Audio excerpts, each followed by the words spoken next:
Herkese merhaba arkadaşlar, kanalımıza hoş geldiniz.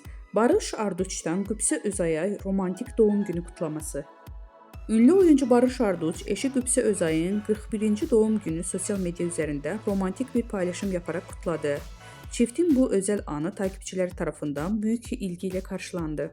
Barış Arduç ve Qübsə Özay 2014-cü yılında Dilha adlı film setində tanışarak aşk yaşamaya başlamışdılar. 2020-ci yılında evlənərək bu özel ilişkilərini taçlandıran çift 2022-ci yılında isə büyük heyecanla bekledikləri kızları Jan Asya'nın kavuşmuşdu. Barış Arduç ve Qübsə Özay çifti kızları Jan Asya adını verdiler. Özel hayatlarının gözlerden uzak tutmayı tercih eden ünlü çift, zaman zaman ayrıldıkları iddialarıyla gündeme gelmişti. Ancak bu iddialara yanıt veren çift, bir tatilde Alaçatı'da birlikte objektiflere yansıdı.